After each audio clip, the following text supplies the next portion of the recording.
Hey, the graphic designers. Today we're going to take a look at doing the layout for the Pokemon cards. Right here we have a visual of kind of what it's going to look like. We're going to put 6 of the Pokemon cards on a single page. They got a ½ inch gap between them. There's some quick notes here for you guys to look back at if you don't want to watch this video. This is the first time we're using InDesign, so you'll have to open it up. We're going to make a new document. We're going to be printing these out, so we're going to go to the Print tab. We're going to make sure that our units are in inches, and we want it to be 8.5 by 11, and we want our orientation to be landscape right here. Once that's set, we can hit Create. The edge of the white is our edge of the paper. The edge of the pink is going to be our margins, which is basically where the printer stops printing. We have rulers on the outside. Right now the rulers are set for the corner of the paper.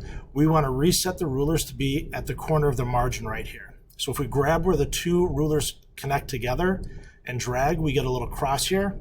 Wherever you drop that crosshair, the rulers will take and adjust to. So we're going to grab it again and make sure that we're at the corner of the upper left of the pink. Once that's done, we're going to create our boxes where our Pokemon cards are going to be. Our Pokemon cards are 2.5 inches wide by 3.5 tall. So I'm going to start with my vertical ruler. If I click and drag on it, I'll make a guideline. So from our margin, we want to come over 2.5 inches because it's 2.5 inches wide. I'm going to drag the next one, and we're going to put it at 3 because we want a ½ inch gap between these. Now if you drop it and it's not quite in the right place, right up here at the top, you're able to take and move it. So if I type in 3, that guide will magically jump to our 3-inch mark. My next card is again going to be 2.5 inches wide. So 3 plus 2.5 is 5.5. And again, if it's not perfect, come in here and adjust. Our ½ inch gap will put us at 6. And then we're going to have one more going at 8.5 for another 2.5 inch gap. So 8.5. Now we're going to set our horizontal lines. So I'm going to grab that top ruler. I'm going to drag it down. Our ruler is 3.5 inches tall. And then again, a ½ inch gap.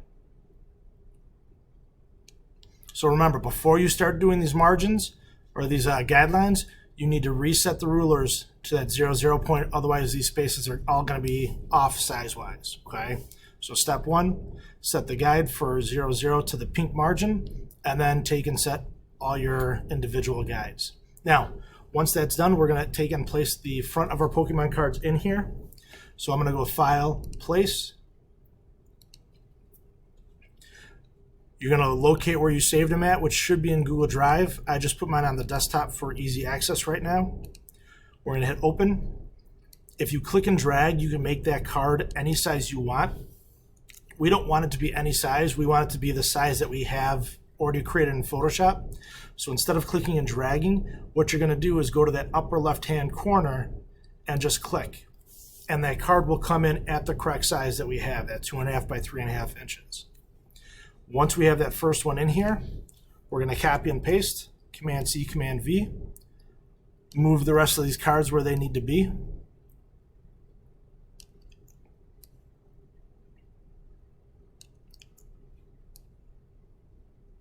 So we get all 6 of them in here.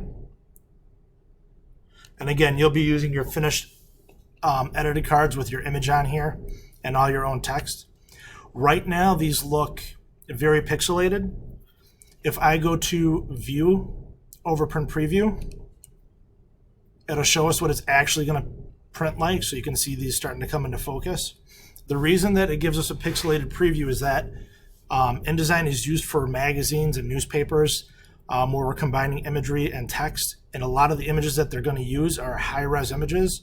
So trying to take and edit with a whole bunch of high-res images would make it go really, really slow. So InDesign gives us the pixel preview of what it's going to look like, just to help your computer run faster. Now, we got the front of this laid out. We need to take and do the back as well. So I'm going to go to my pages up here. I'm going to take this one, drag it down to my new page button, and now we have 2 pages of the same thing. On the second one, I'm going to click on it.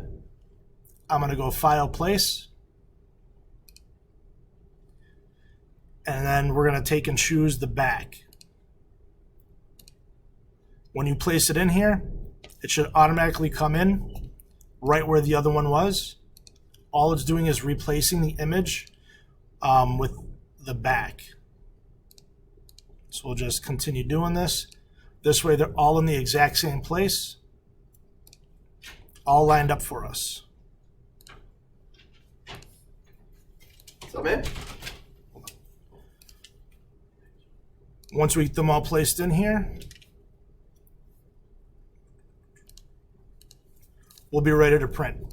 So as soon as the last one's in here, you'll be able to do a save as and finish it up.